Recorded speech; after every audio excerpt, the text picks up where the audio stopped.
So wonderful. Good evening, everyone. Thank you for joining us.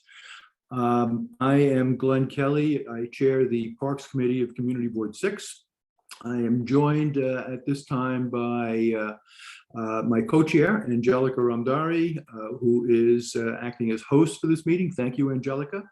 And Suzanne Tourette, another Parks Committee member. I'm sure we'll have a few more join us in the next couple of minutes. We're also joined by Davey Ives, who is the Chief of Staff Operations for Brooklyn Parks. And it seems we've got 30 people joining us from the community who we will hear from. This meeting is intended to document the support and discuss the idea for a dog run, a dog park at Upper Van Voorhees Park in Cobble Hill, answer any questions which the community might have, and allow the community to move forward with planning with parks and searching for funds to make this possible. So we do have some members from the community. I'm just going to dive into the attendee list and see, Amanda Nichols is here. So we're going to want to bring her into the panel and allow her to identify who else might be speaking for or against this idea, and anyone else who has any specific questions who's not already sort of on the agenda should use the raise hand function so that we can identify them and promote them to the panel, and they they can speak their piece, ask their question. I also see the name Elizabeth Ernish here, and I know her from the Parks Department, so hello, Elizabeth. I see you, Amanda. Hello. Why don't you unmute yourself and hi there, and introduce yourself. Hi. Well, hi everybody. My name is Amanda Nichols. I'm the president of the Cobble Hill Association, recently elected president of the Cobble Hill Association, but I've been on the board for the last 4 years, and I've been working with the community on this the Upper Van Voorhees Dog Park. It's something we've been hearing about for years, about wanting this official designation for many reasons, and we've got a little presentation to share, but I've been working with the community, and a lot of them are signing on right now and are really excited about the prospect of making it official, making the dog run officially official. So Glenn, as far as speakers, Liz is on, and she's gonna speak. Liz Delaconia, I believe she's on now.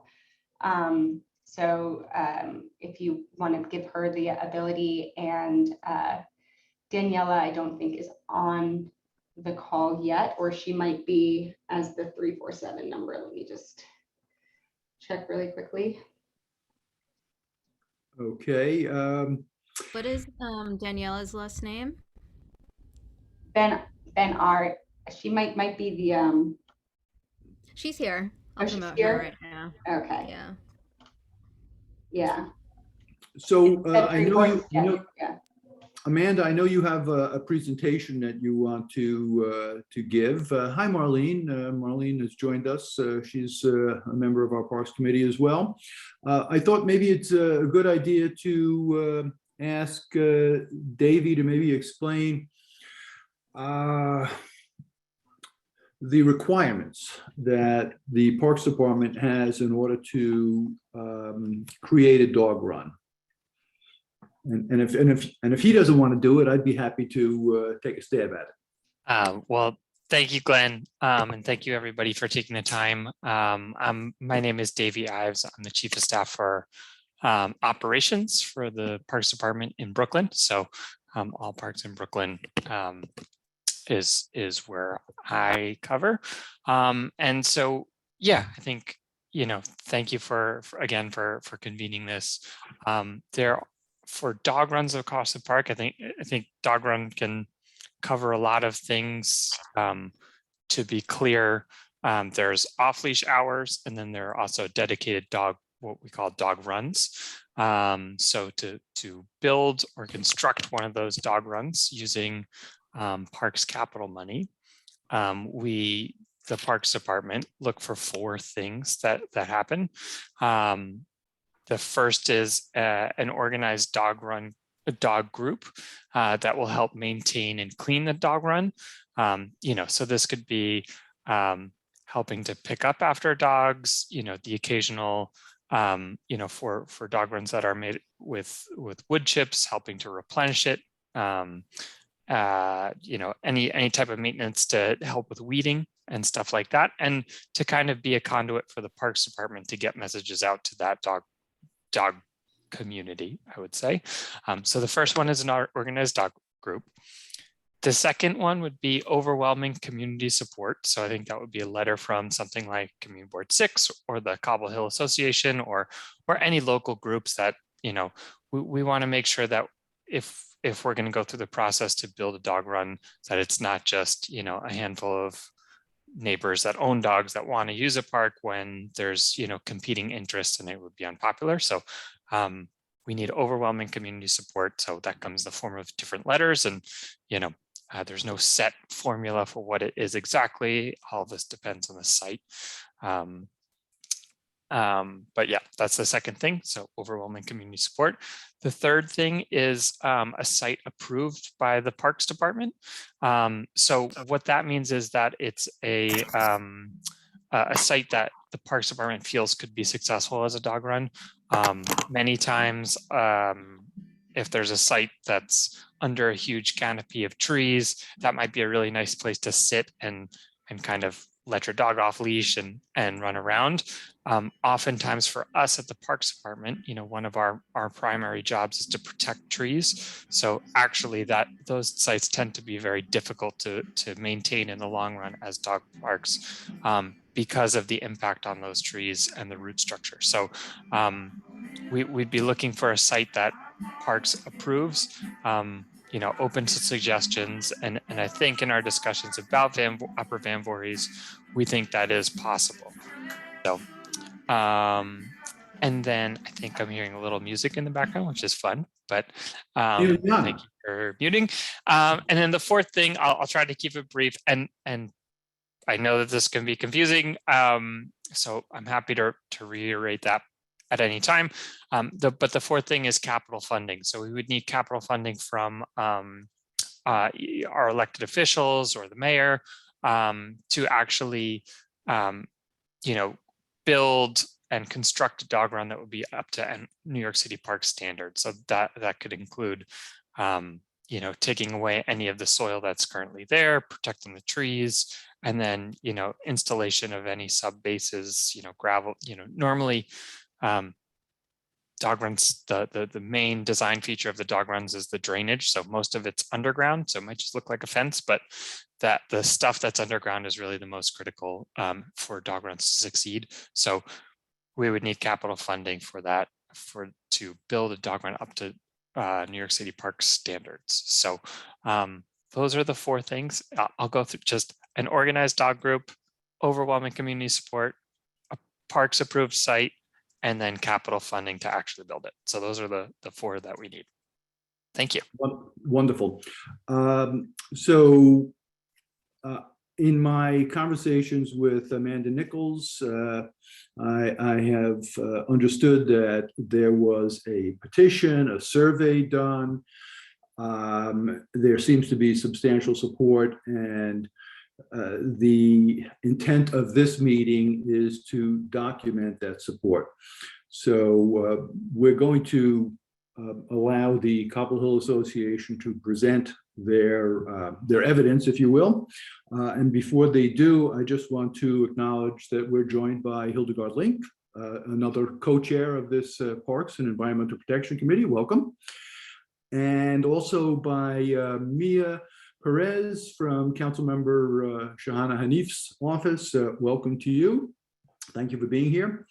And I just wanted to ask Elizabeth, since I've not seen you in some time, Elizabeth Ernish from the Parks Department, if you wanted to make any statement here, if you've got any familiarity with this Sure. spot or any concerns or suggestions. Sure. Thank you for that. It's good to see you, Glenn. It's been a minute. Yeah. My involvement here is I like Davey work for the Parks Department, but I specialize in open space that's generated by development. And so the reason that I'm here this evening is that Upper Van Voorhees is adjacent to the former Litch campus, which we all know has 3 playgrounds, which are public access easements that were recorded against the property as part of a land use action, I believe in the late 80s, early 90s. And so adjacent to the Upper Van Voorhees is the former Litch garage site, which is currently under construction.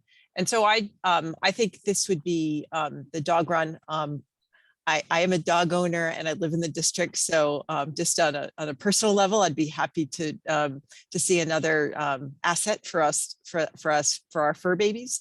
But I also think that it makes sense in terms of the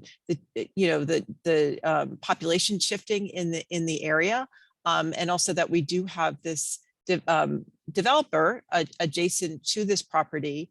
And as Davey mentioned, that there are certain requirements in terms of maintenance and capital funds, and that perhaps there's an opportunity to bring the new residents or the new condo board or the development team into these discussions to see if they have any resources that they could help in terms of advancing it.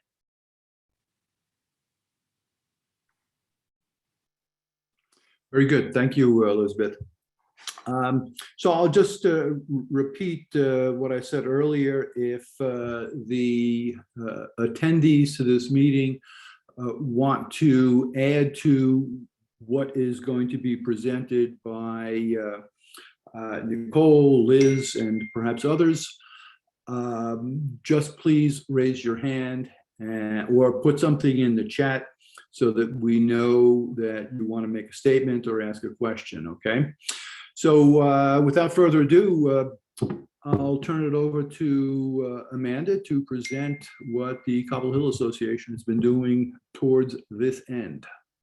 Thank you so much, Glenn, and the rest of the CV6 Parks Committee for having us. Of course, to Davey for being here, Mia, our elected officials, Elizabeth, and everybody who has signed on to this Zoom tonight. I really appreciate everyone being here. So I can share my screen. So I'm going to share the presentation. There may be some people here who aren't as familiar with the site, or I think many people here are in favor, but there may be some that don't know much about the issue. So we're going to sort of address both the need for the dog park and where we believe we're at in terms of meeting the requirements that that Parks has put on. So I'm going to go here and see if this, will that work for everybody?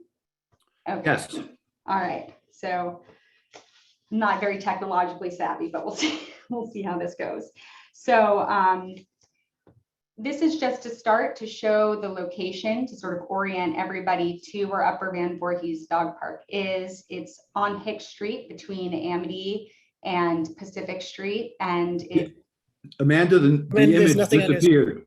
The You're image not was seeing there it? and now it's gone. We're seeing a blank screen, so it might be, you might not be sharing the right window, or on my screen, it says it's sharing. So on my screen, it said it was sharing. There's frequently multiple window options. So if you have a couple of different windows open on your screen, it's possible you have maybe a blank window that you're sharing. So maybe take a look and see what windows you have the option of sharing. Okay. Do you see it now? Perfect. It's back. Okay, so then when I said play a slideshow, that's I think when you guys lost it. Do you still see it? Yes. Oh, okay. Yes. There we go. All right, so sorry about that. So this is now you can see sort of where the dog park is. There's the BQE on one side, Hicks on the other.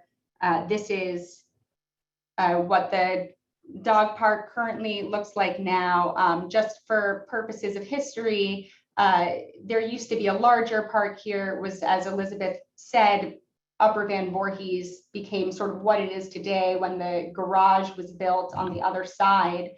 And then after the Long Island College Hospital shut down in around 2014-15, people from Cobble Hill and the surrounding neighborhoods began to use Upper Van Voorhees as a dog run. And that's been its main use for about the last 8 years. And I know there's a history before CB6 from around then, efforts to have this made official that stalled, and we're sort of building upon that and bringing it back. And in fact, it's become even more necessary in the last year, as we'll talk about, with the sort of proliferation of dogs in the neighborhood.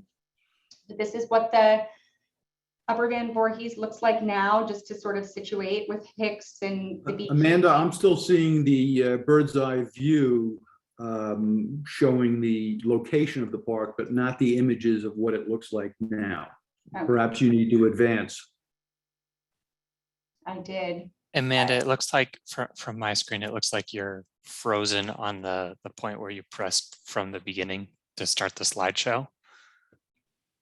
Should So I try maybe- doing this in another? I'm not sure why it's. That I think it's better. Maybe if you just want to click through Yep, there you go. from here, and we just Okay. won't go into slideshow mode. Okay, that's Okay. fine with me. I don't have any little. Does that work for notes. everybody? I don't have any little notes to self. Sorry about that. Yeah. So now you can see the dog park here. That's working. Yep. Okay. Yeah, this has always been a passive park, just some trees, some benches. Yeah. It looks down over the Brooklyn Queens Expressway. It's not very well utilized, except by dog owners and dogs. I became aware of this some years back when I was serving on the Brooklyn Bridge Park Community Advisory Council, and it was Judy Francis who told me about her efforts to try to get this designated as an official dog run. In the meantime, the community was using it, and I was a little skeptical, but this seems like an appropriate use. But we need to hear from the rest of the community, make sure that there's, as Davey said, overwhelming support for this, and that any issues are dealt with, questions answered, improvements implemented, perhaps. I'll say that I have received a long letter of support from Judy Francis, who could not attend the meeting. She was a long-time member of this committee, and I will pass that along to you, Amanda, so you can include it in your documents. I've also received a letter from her husband, Roy Sloan, speaking in favor of this. I've had some comments from Jerry Armour. I've had a comment from Joanna Smith from our committee, suggesting, just put up a fence. Make it a dog run. Maybe you don't need to spend $1 million to do this.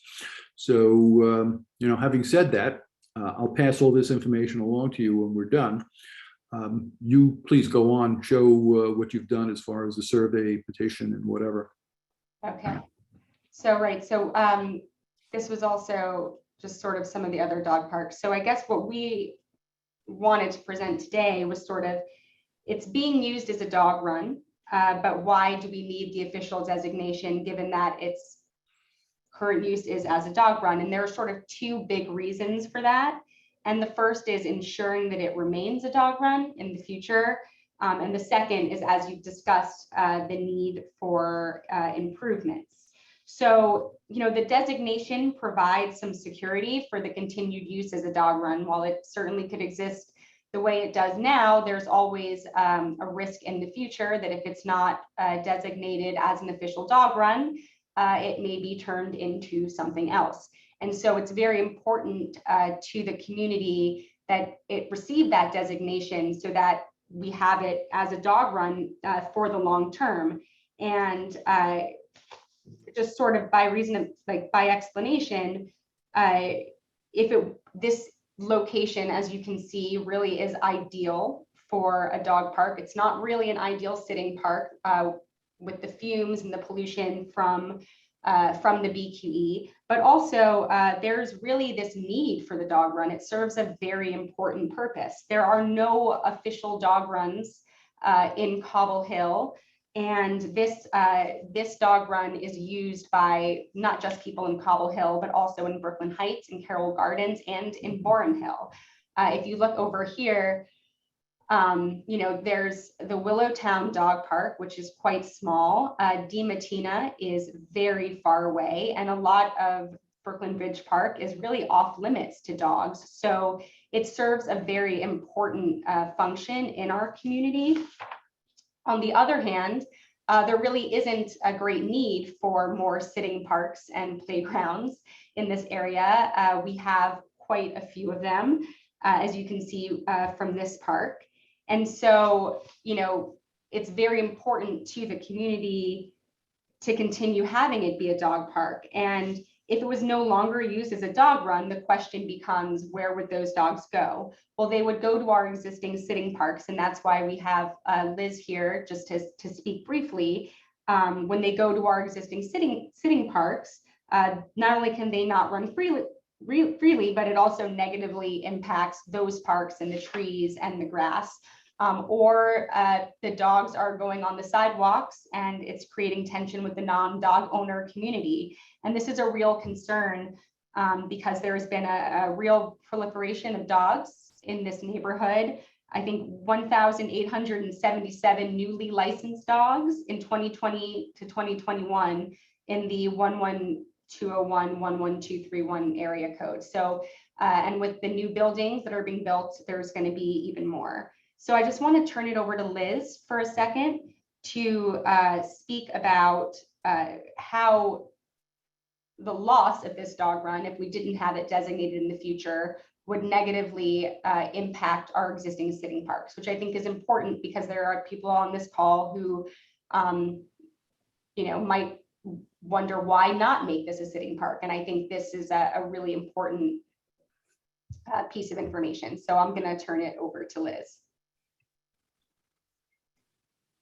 Okay, hello. I'm sorry, my Mac just decided it's running out of battery, but we'll solve that.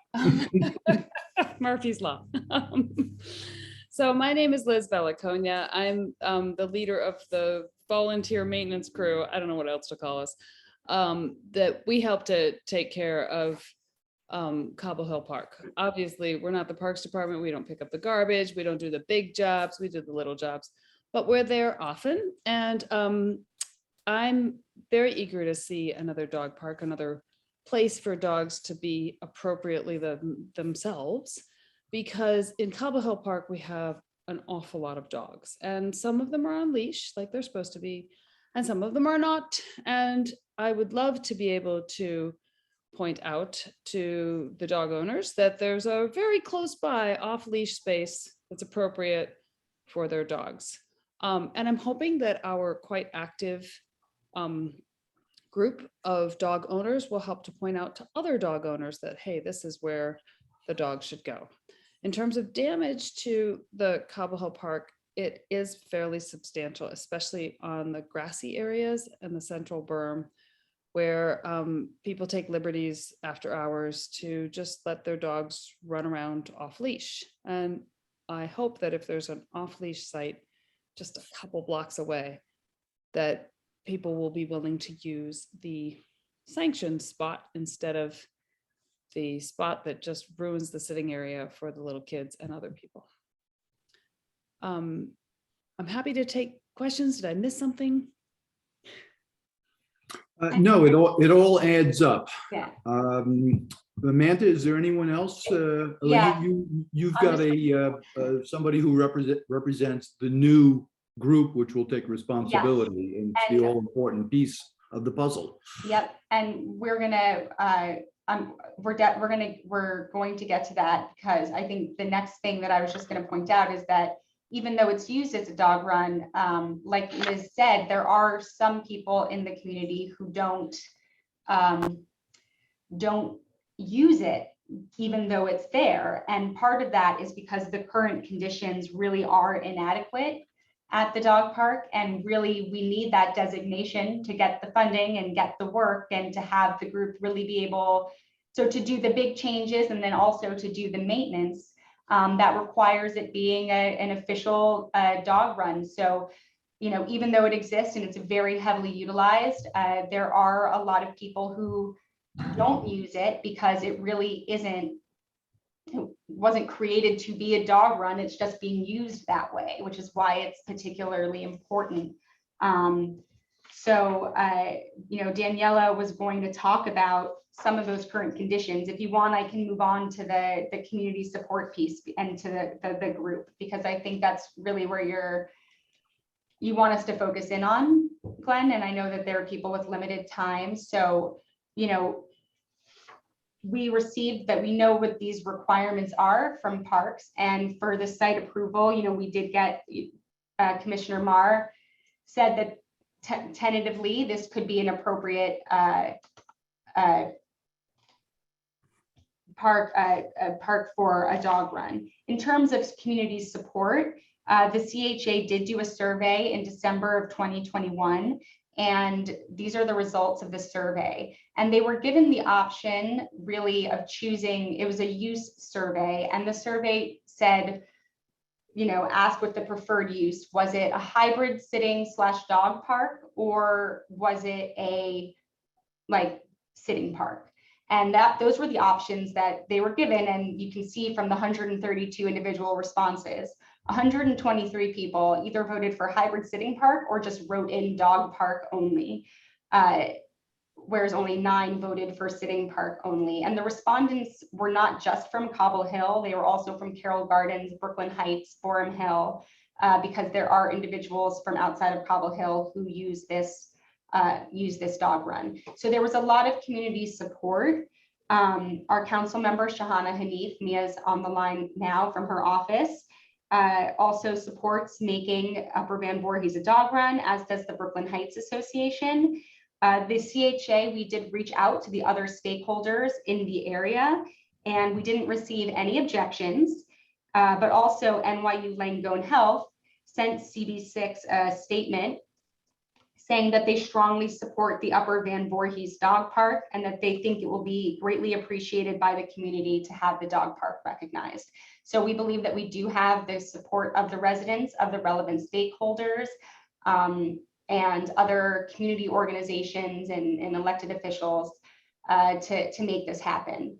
In terms of the community group, this is probably the most exciting part, which is once we had that meeting in February and found out it was possible to get this designation, we reached out, the Cobble Hill Association, to Liz and to identify some of the dog owners and park users, and created sort of an ad hoc committee dedicated to maintaining the dog park the same way that we have in Cobble Hill Park. They call themselves the Cobble Hill Dog Park Association. They created a webpage. It's what it looks like. And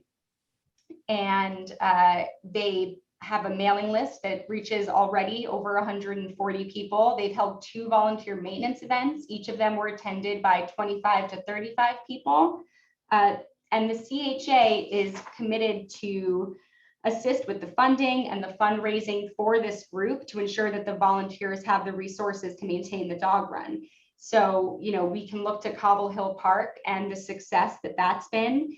And I think it shows a good track record in case anyone was concerned about investing in this dog run, because I know there are others around all of New York City where maybe there is a group and the group falls apart and the dog run falls apart. And I think that we have a really good track record here with the Cobble Hill Association, and we support the group that's maintaining this dog park to show that this would be a good investment by anybody who wanted to invest in this dog run, that it would be well maintained and utilized by the community. And so Linda Edwards, who's on the call now, is the person who picked up the helm and got the group together. So I wanted her to talk a little bit about their efforts. Hi, everybody. I find it absolutely amazing. The support we had gathered since the end of March by the website is remarkable. The dog park community is vibrant, caring bunch, support one another, play with each other's dogs. The pictures we just saw are two of my neighbors, and they don't have a dog, and they come with me and they get to play with dogs. So it's not just for dogs and dogs owners, but all these little kids who perhaps would like a dog. The thirst cleanup was really quite remarkable. We sent out an e-blast and asked people to bring shovels and brooms, and in true New York style, they came with little picks and some brooms, and one person had a snow shovel, and we filled in all the holes, picked up all the debris, swept everything clean, and everybody was so excited because underneath the benches was actually cobbles. It's just amazing. And when I go down there now, I see people just picking things up and being really excited, so excited about it. There's just a buzz in the community. There's a team of people who have jumped into action in an extremely collaborative way, all the people that are here right now. But I'd like to acknowledge Jason, Mark, Daniela, and Julie, who have been part of this ad hoc community and have worked tirelessly to get all of this done. So with a little help from all of our friends here today, we're hoping we can create this amazing park, even more so than it is right now. So I thank you all for listening and being a part of this remarkable park. Thank you. Great. I'm curious if our committee members have any questions or comments, suggestions even. Suzanne?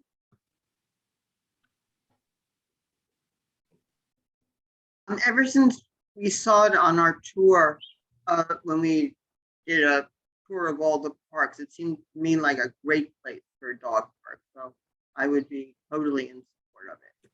Wonderful. How about you, Marlene? I have two questions. One is for Davey, and I know he may not have the answer right now, but I'm just wondering, is the plan here, if this becomes a dog run, to do the full drainage system and put all of that in? And what impact will that have on the trees? Because I do think that unlike some dog runs where trees are much further out, there is that area in there that dogs can run around, but there are areas where there's still a lot of old growth trees. So what are the plans there? So well, first of all, I just want to say thank you for putting that presentation together. That was wonderful. And I know that you guys have done, I know that Cobble Hill Association has done a ton of outreach with the survey, and the website looks amazing. So Linda, thank you for all your support in that. Marlene, to your question, that's a great one about the trees. I don't know the answer right now because but I think, but what I can tell you is what we would do is if there's enough interest, which sounds like there is, we can have a landscape. So we have a team of landscape architects at the Parks Department. We also have a team of foresters that can assess the health of the trees and then any impacts that might happen should we excavate, which is what would have to happen around, in the yard. So trees, another important thing so they would assess kind of the extent to which how close you can get to the trees. For context, every tree kind of has what's called a critical root zone.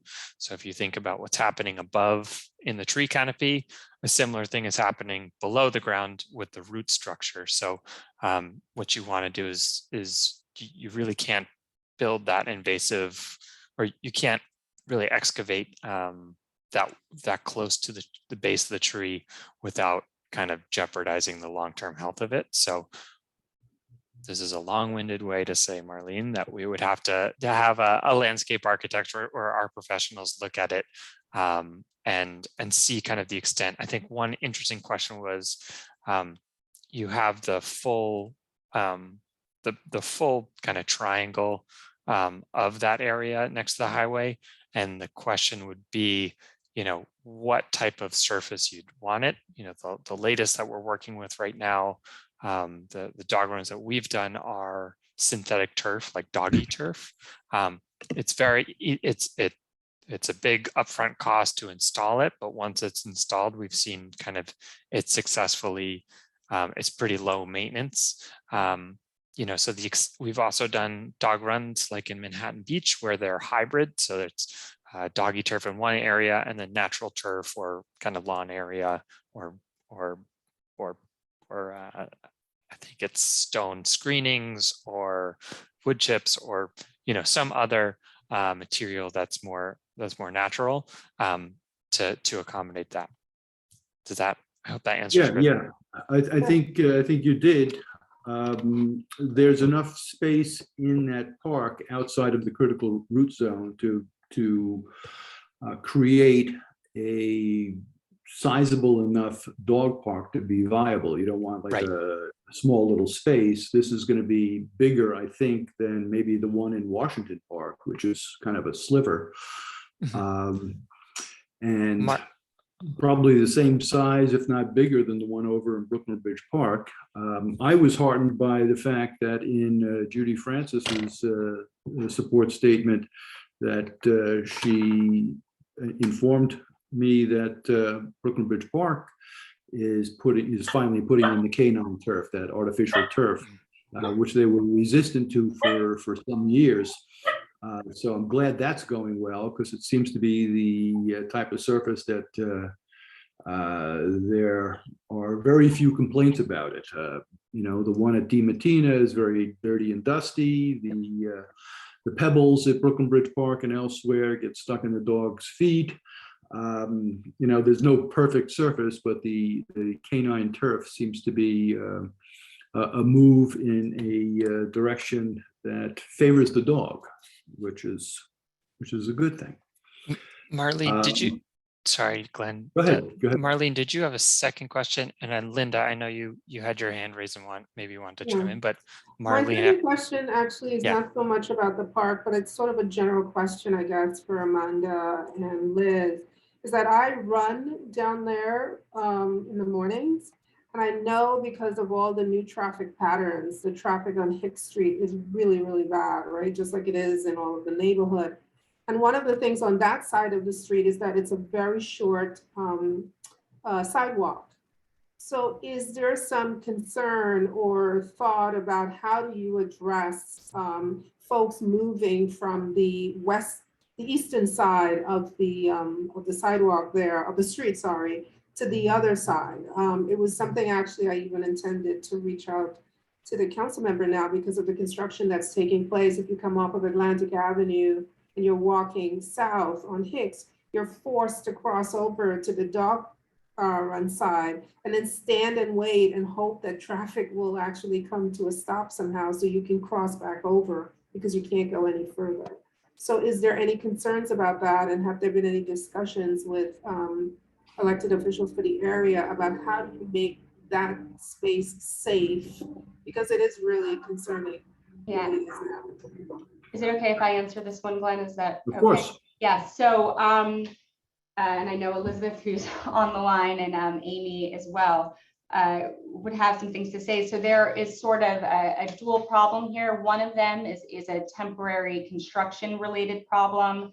The current conditions that exist now with the sidewalks shutting down at various times have to do with the new NYU building connecting their utilities underground, which is why certain sides of the sidewalk are being shut down at different times. There was a joint application by NYU, Fortis, supported by the council member ourselves, to get a stop sign to help people cross the street. And to take a step back, for many years, and Amy Breedlove is on this call, and I know she worked on this a lot with Brad Lander's office. We tried to get a stop sign crosswalk at Amity, which is near the entrance to the dog park, which would be very safe. She could probably speak better to why that didn't actually come to fruition. I believe it was relying on older traffic studies. It's something that we're still working towards. They did put a stop sign to help crossing, but DOT insisted that it go at Pacific Street instead of the natural cross point at Amity. And so there is a place to cross, which is at Pacific. but there should be a crosswalk at Amity. And for the safety of the people who use the dog run now, if they were using it in the future, for everyone in the community, it's something that is being worked on and advocated for, but has received, it's been quite a while. I don't know if Amy, I know she's on here, if she wanted to address it, but it is a known problem, and something that we discuss frequently in the context of our construction task force. But the situation that exists now with the sidewalks being shut down at various times, that's temporary during NYU's underground utility work. Okay. Hildegard, Angelica, did you want to ask any questions or contribute anything to this discussion? I think the park is a great idea. I think it's long overdue, and I think it will solve a lot of problems. So Thank you. go you. So yeah, I would support the idea of maybe doing a raised crosswalk, you know, where dogs go, children go. Safer crossing is certainly in order and should be explored. You know, DOT, of course, is going to have the final word on that. But again, if substantial support from the community is shown and our elected officials go to bat for us, you know, it's more likely to happen. So definitely make that part of your ask. We do have a few hands up here. Larry, you wanted to contribute something? Hi, yeah, I do. I live about a block away. I'm on Amity Street between Hicks and Henry. Firstly, I just want to thank everyone, all the volunteers and people who have pitched in to fashion this proposal. I wasn't aware of the scope of the effort, so thank you for giving up your time and talent to do this. I had thought Fortis had control of the park because I've never seen Parks Department people cleaning. I always thought it was Fortis people who lock it up at night and do the minimal maintenance. I live in a building that was, you know, that's part of the Fortis project. And do they have any potential impact on the fate of this park, or is it completely standalone? That would be the first question. The second could there be any potential impact from BQE reconstruction? I'm assuming most of the action will be where the cantilever is, but since we're right there, you know, it's going to be a real nexus of, you know, it's going to be bad enough anyways, but with that new emergency room and the BQE and traffic, it could be complicated at that location. But the main point is really Fortis. Amanda, you probably can speak to that. I can certainly try. So this is not, and you know, Elizabeth wanted to confirm, this is not one of Fortis's, the parks that Fortis has responsibility for. They have responsibility for the 2 playgrounds on Henry, the sitting park on Henry Street, and the easement that's been closed for 6 years, but not Upper Van Voorhees. That is a public park. I don't know the history of the maintenance and who maintained it. I don't know if that was something that Litch did and Fortis took over just because it was happening, but I do know that it is not one of the parks that is their privately owned public park. In terms of what impact they could have on this application, I mean, it has certainly been raised to them, and we did reach out to them, just like we reached out to NYU, the relevant stakeholders in the area. I know that they saw it. They did not respond with any objections. You know, NYU came back with a statement of support, but while we didn't get one of those from Fortis, they also didn't say we object to it. They certainly, if they wanted to oppose it on behalf of their residents, they could, but I mean, it's community support. There are a lot of people in the community that aren't going to be living in that building. So I would hope that they would see the benefit to their residents and to the community and be a part of this effort. I think that they do have a vision for this being a beautiful park, and we would love to work with them to make it the most beautiful dog run, if that's how it goes. We hope that they'll join this effort and be a part of it, but I also think we've got a really strong community support and community group if they weren't to join in. It would be nice to have them as a partner. They could. It would, and I think, Yeah. you know, we've certainly had productive conversations about it in the past, and I'm hopeful that you know, they'll be on board ultimately. And I did have a question for Davey, if that's okay. Of course. Just in terms of the process and the group that we have here, the maintenance group, if everything is checked off with the exception of, I mean, I don't know where the capital funding piece comes in, but I imagine that takes time to get together, get on board. But in the meantime, we've got a group that's here and ready to do maintenance. Would they sort of tentatively say this can be a dog run, you can maintain it, you can maybe keep a locked shed of supplies or make, you know, minor upgrades while we are going through the process? I mean, sort of how does it work in this sort of,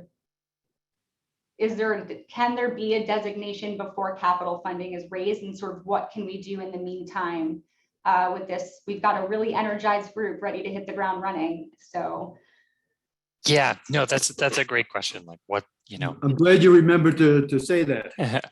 yeah, like, you know, if we say it's a dog run right now, what happens, you know, because so I'll just talk about capital and then I'll get to the question. So capital process, should it get funded, you know, we start each project so once it's fully funded, and I don't have a number for what, you know, what fully funded is,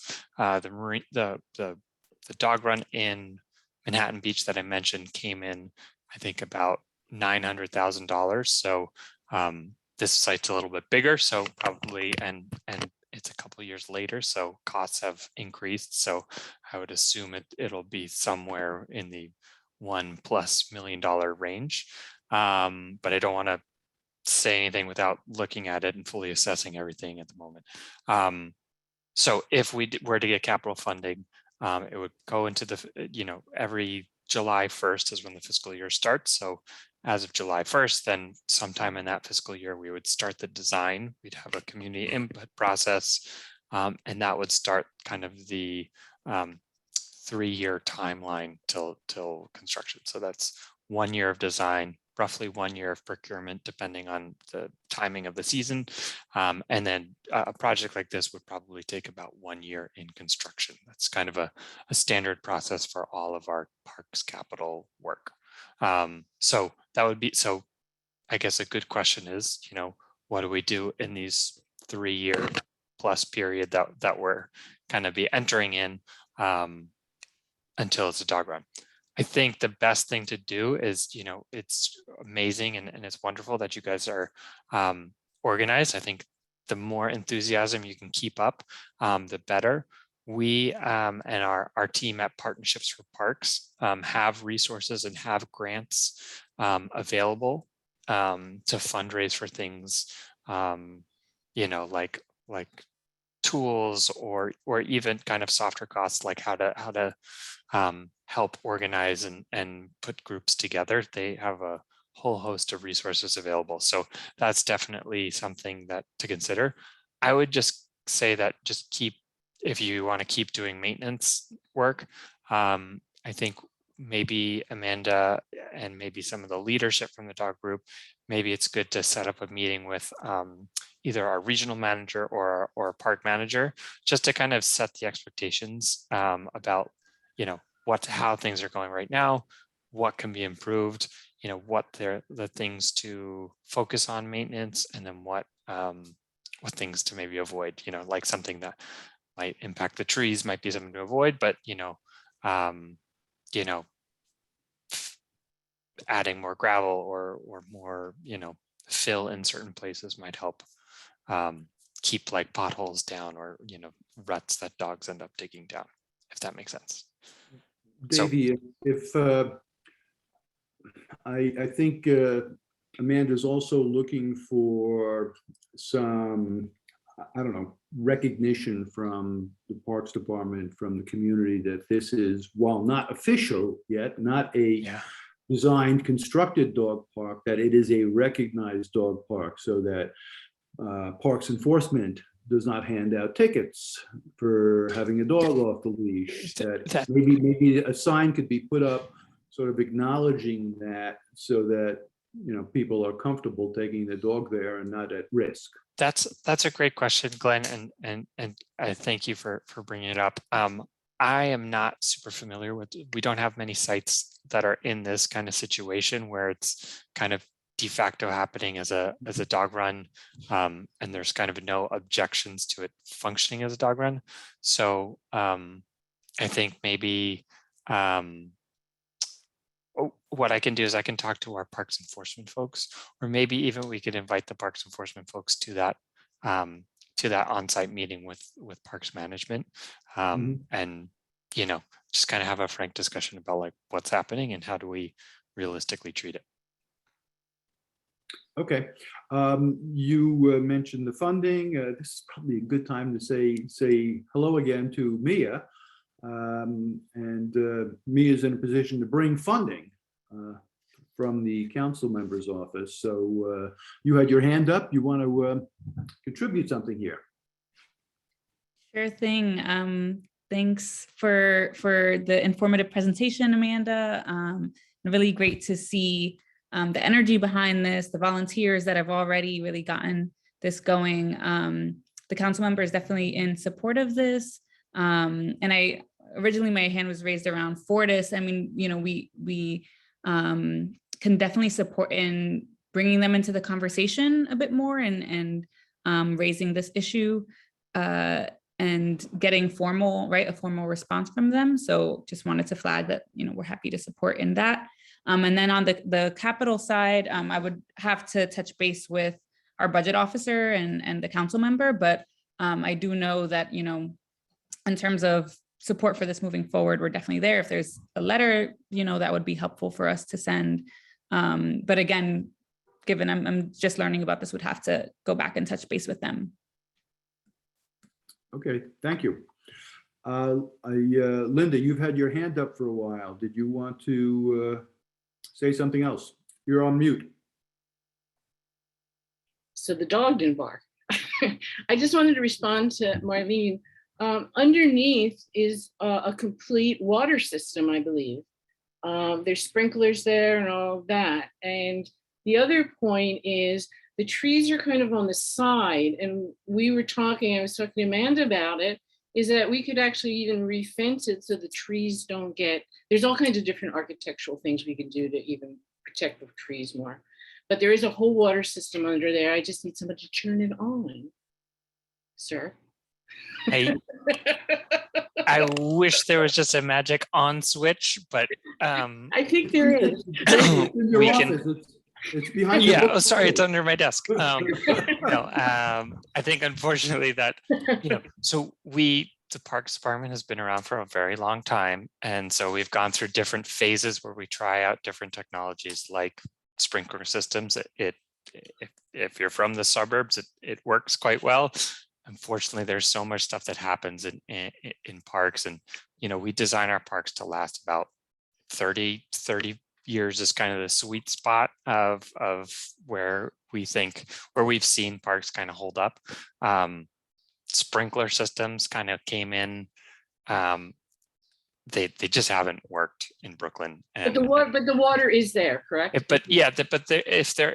There are called ground hydrants, like right. Kind of a place where you can plug in a hose. If those are there and working, I can have our plumbers also take a look at the site to see if there actually is water service. I think, it is a kind of one of these legacies of the Robert Moses and the BQE and all that stuff. So it is quite old, and I'm not sure how much that infrastructure is held up, but happy to have, you know, one of our plumbers check it out and see if it's working. And if it is working, then we can figure out a way to you know, work with the group to give you access so that you can, you know, spray down the dirt so that it Dogs. it doesn't get dust. It keeps the dust down and hose dogs down, and you know, keep the site clean and Yeah. and, Thank you. and I everything. think in one of the pictures you can see there's a woman bending down and she's giving water to about 16 dogs around her. And that's Yeah. what's so great about the community, because we share water balls, all kinds of stuff. Yeah, Thank you. we love it. So I think it would be helpful to arrange a site visit to start some sort of design visioning for consideration of the various options that are available for a dog run, and figure out what the perimeter might be, what needs there might be, such as water, such as fencing. I know there was discussion earlier about putting in some sort of fencing inside the fencing to keep the small dogs in for safety. So, you know, all of these things can be considered at a site meeting. I'm going to be away for a couple of months. You know, that should not prevent you from trying to organize that on your own.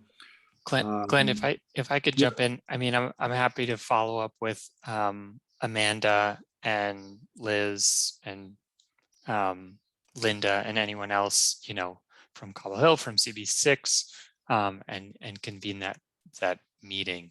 It might just have to be on a weekday, if that's all right, just so I can get staff out there. But you know, we could do maybe a weekday morning, you know, especially when people are using the park, just to see it. And obviously Mia, the council member, is more than welcome to attend as well. But yeah, I think it would be good just to set some ground rules, and not necessarily ground rules, but you know, just to see how we can work together and what the plan is going forward until we can kind of get capital money and start that whole process. Dave, yeah, go ahead. I saw a question in the chat from Lisa about Brooklyn. Well, I was Bridge just Park. going to say. Okay, yeah. So Lisa asked a question: is there any consideration for designating certain piers or areas of Brooklyn Bridge Park as off leash before 9 a.m. and after 9 a.m., kind of similar to off leash hours at Prospect Park, Fort Greene, etc. I wish I had control over Brooklyn Bridge Park, but it's its own entity. So it kind of functions separate from the New York City park system. It's a, you know, a technical difference. It's a reason why they can fundraise so much, and kind of why they have so many gardeners and it looks so beautiful. I don't know. So I would say, I don't know if Glenn, if you want to start that conversation with Jamie or Jeff over there. There are other dog runs in the area, and there are off-leash hours down in Coffee Park and Red Hook and Prospect Park. There's a dog run at the north of Brooklyn Bridge Park, just north of Atlantic Avenue. That's the gravel one, although I think that's the one that's going to be closed for 6 months while it's being changed over to the canine turf. There's a small one right across Atlantic Avenue in Adam Yauch Park. So there are other options, but in the meantime, this is being used as a dog park, and I think we'll work with the Parks Department to make sure that it has some recognition and remove the possibility of getting a summons for having an off-leash dog. So hopefully that answers the question. I see a lot of support in the chat. I'm curious, among the 35 attendees who remain, is anybody against this? Does anybody have any concerns or questions that need to be addressed? Now is the last chance. So raise your hand, please. And if not, and I don't see any hands raised, I think we can draw this to a close. There's nothing actionable here, meaning that the community board has no role in this beyond providing a public forum, a place for the community to weigh in on, any issues. So we've done that. At some point, a design will be presented. It might be a preliminary design or a final design. That's when we ask specific pointed questions of parks and the community which is interested to try to get the best outcome that we will vote on. So there's no point in calling for a vote, since there are very few of our members here anyway. So I'm confident that our committee would support this, but I will ask both Angelica and Hildegard and Marlene if you have any concerns about this. Hildegard has already said that she's fully in support. How do you others feel?